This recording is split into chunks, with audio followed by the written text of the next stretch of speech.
The tragic transformation of Julie and Clarence. A werewolf horror story with a shocking end. Clarence had heard the stories all his life.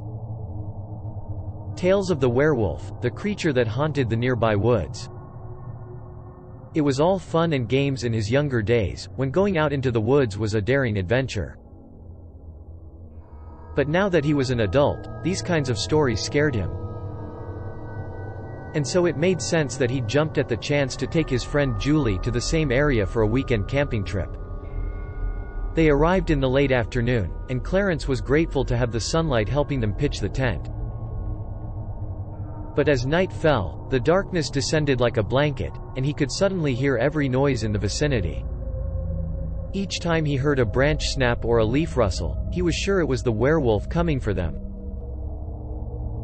Julie noticed his apprehension and tried to lighten the mood with a joke or two, but Clarence remained uneasy. Finally, after what seemed like an eternity, it was time to go to bed.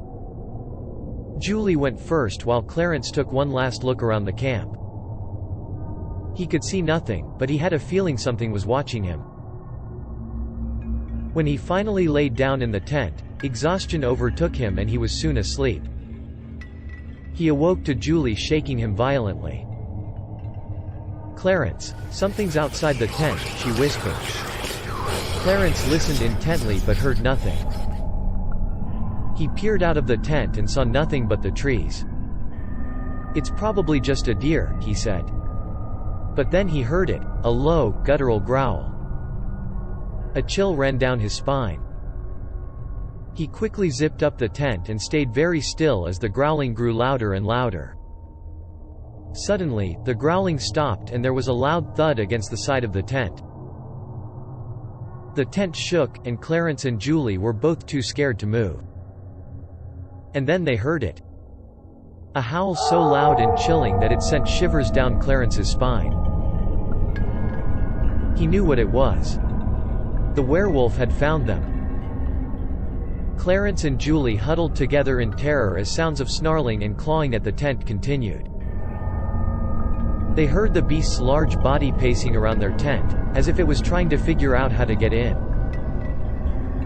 Finally, the sound stopped and the werewolf was gone. Clarence and Julie stayed in the tent for what felt like an eternity, waiting for the creature to return. Finally, when it seemed like the danger had passed, Julie opened the tent to look outside. Clarence was too scared to move, but he saw something that made his blood run cold.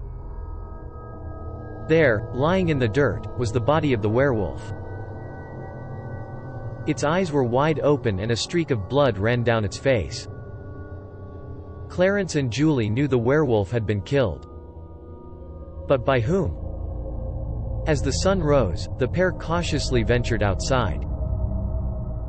They searched the camp and eventually found a bloody knife and a woman's cloak, lying in the dirt. Clarence and Julie looked at each other in shock. They both knew who had killed the werewolf: Julie. The two were silent as they slowly walked away, not daring to look back at the body of the werewolf. The horror had finally been put to rest. But for Clarence and Julie, the nightmare was just beginning.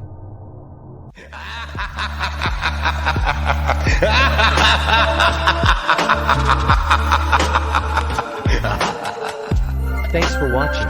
If you enjoyed the video, leave a like and tell us what you think in the comments.